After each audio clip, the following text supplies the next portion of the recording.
back to the channel. Hope you've been enjoying the videos so far. I decided today, I'm not entirely sure why, I was trying to think of a book that I wanted to review for today, and Last of the Mohicans popped into my head. Possibly I was thinking back to books I'd read in school. Not entirely sure. There was one that I was trying to remember, and I think I just remembered it. So maybe for next time. Anyway, Last of the Mohicans. This is a book by James Fenimore Cooper. It was written in 1826, but set in 1757. I'm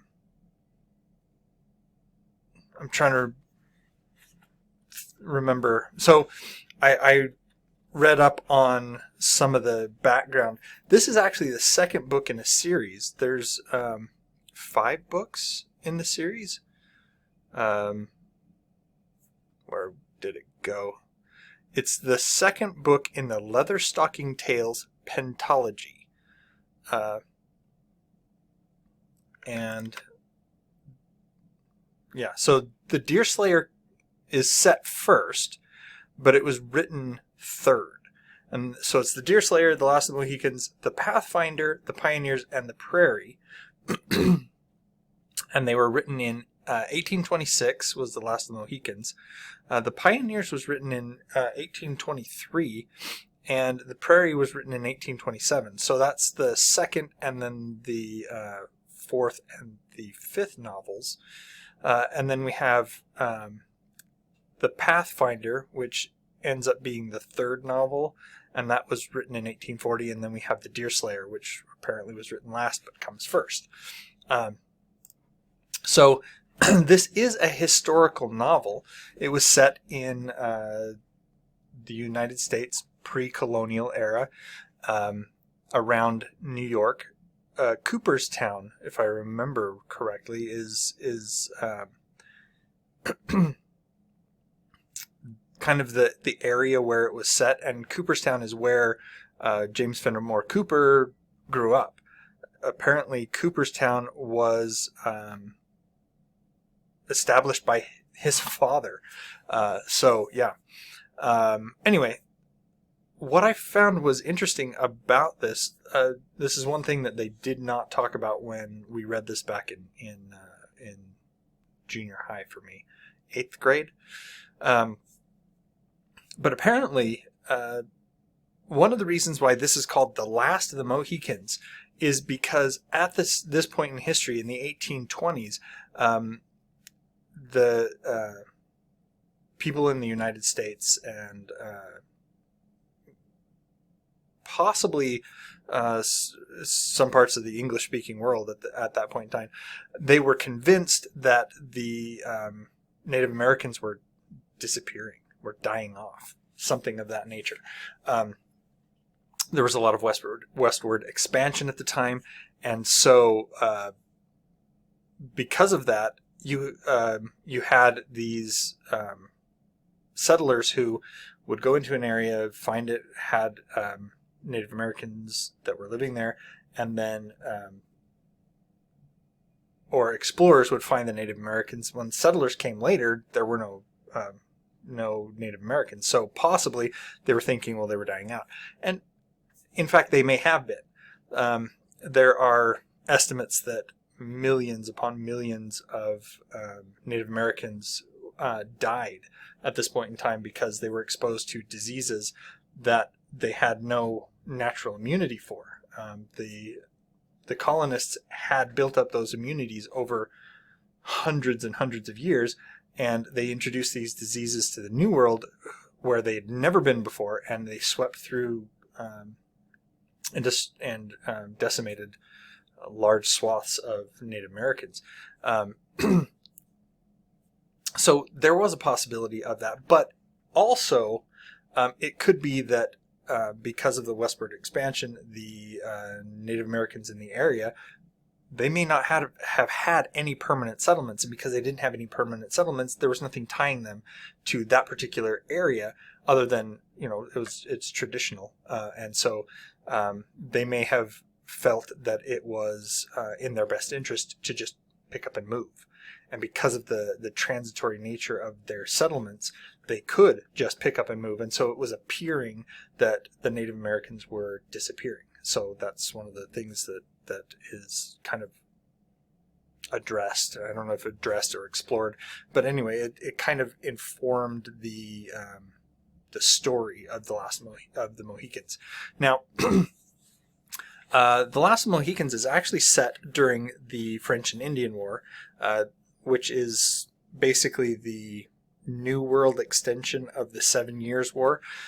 And some of the characters in the book are actual historical figures. So Colonel Monroe was an actual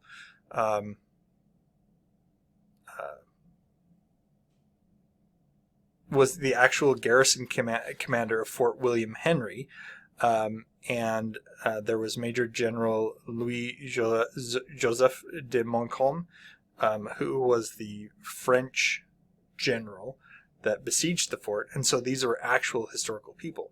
But anyway, some of the other details and things are, made up in nature. Anyway, so there's this conflict between the British and the French, and the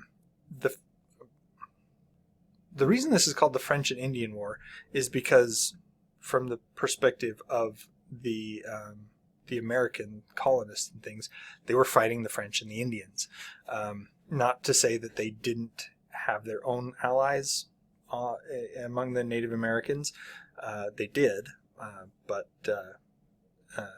apparently there were more British troops in the area than there were French troops. And so while the British were allied with the Native American, some of the Native American tribes, they weren't as reliant on them apparently as the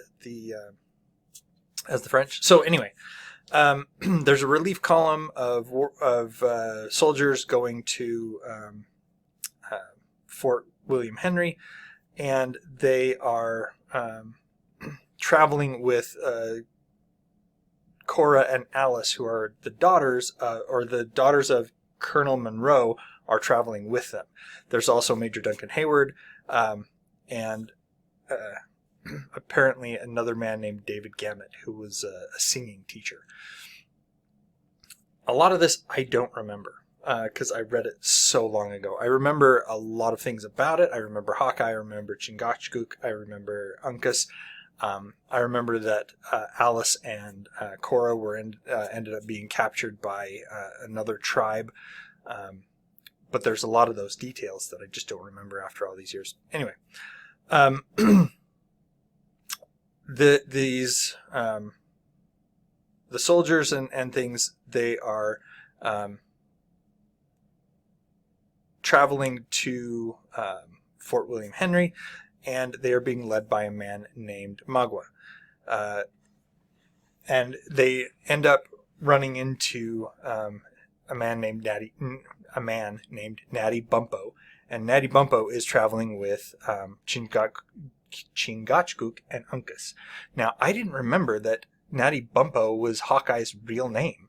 I just remembered Hawkeye, and one of the things that I find that I remember most about Hawkeye is in the sitcom MASH, the main character, Benjamin Franklin Pierce,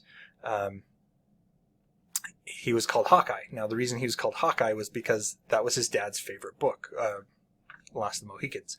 And so he was nicknamed after the character Hawkeye from Last of the Mohicans. Anyway,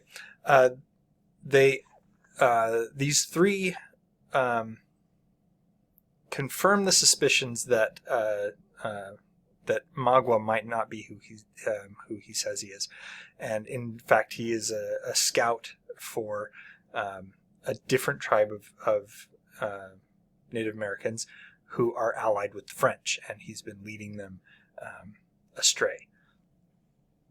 He escapes and goes and gets reinforcements to come back and attack these people. And they end up capturing the English, the Colonel Major Duncan and the two girls and the singing teacher, while Hawkeye and the Mohicans escape. Now, the reason being, it's not like they're like, okay, you guys are all on your own. The reason behind that was that Hawkeye and the two Mohicans, Chingachgook and his son Uncas, were enemies of the Huron tribe, which is the tribe that this Magua was from. And if they stayed there, they would have killed them outright. And they would have taken the English prisoner, because in this war between the English and the French, these English prisoners are valuable bargaining tokens. And so they escaped and told them, look, they'll take you captive and we'll come back and rescue you later, which they do. Now, I don't want to get too much further into what's going on here, because there's a lot of back and forth between the Hurons and Magua and his people, and them chasing after Hawkeye and his band, the two Mohicans and the other English. And there's also, behind all this is what actually happened in the French and Indian War. One of the things that they do explore is what actually happened to Fort William Henry. The French were besieging the fort, and one of the reasons why the fort fell was because the English general wouldn't send troops to Fort William Henry to relieve the army there at the fort, because if he did, there's a chance that that would allow the French to take over Albany, New York, which they didn't want to do. So he was like, no, I'm not going to send troops because we need to keep them here. And that actually led to the capture. The general, from the English general, he sent a letter to Fort William Henry and said, look, do what you can. Negotiate with the French, get them to let you go, and we will, and that's what we got to do here. And so the French actually captured the messenger, in reality and in the book, captured the messenger that was supposed to come with that letter. They took that letter to the French took that letter to the fort and said, look, you're SOL. There's nothing you can do here. Just give up. And they did. The British said, fine. We know we're not going to be relieved, so we might as well give up. And the French were, at the time, being very honorable. They said, look, you can take the women and children. You can actually leave. Just take the whole army and leave, as long as you say you won't fight us for X number of months. And they're like, fine, we'll do that. So they were leaving. It was the Hurons, their allies, this tribe of Native Americans, that attacked the retreating British, because they're like, hey, they're taking all the good stuff. We want it. And so they attacked, and James Fenimore Cooper apparently sensationalized that part a bit. So anyway, I remember reading it. I remember liking it very much. However, that being said, this was written in the 1820s. Now, I don't want to say something like, so it doesn't reflect the ideas and, sentiments of our time. That's, neither here nor there. What I want to do is, this was written at the time where writers were being paid. Writers were being paid by the word, so it paid to be very verbose in your writing. So this is one of those detriments, in my mind, to the earlier writing. Is these writers were being paid to write more. So, I'm a struggling writer. I'm not going to be satisfied with being able to convey to you in as few words possible my ideas. I'm going to try to explain it in the wordiest way possible. So there is a lot of stuff that you have to wade through. It's not on the same level as Les Miserables by Victor Hugo. That book was a monster and didn't need to be.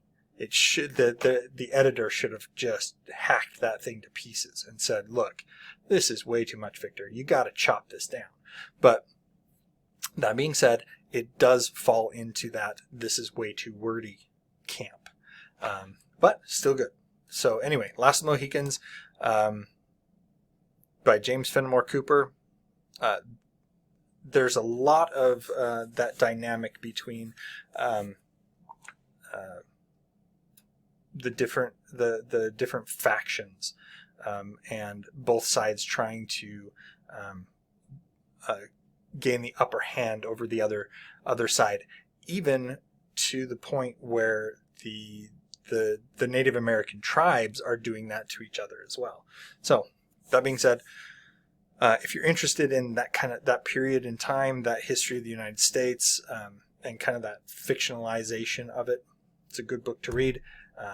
And that's it for today. So until next time, and like, subscribe, comment down below, put the bell on so you get notifications, and enjoy what you're reading.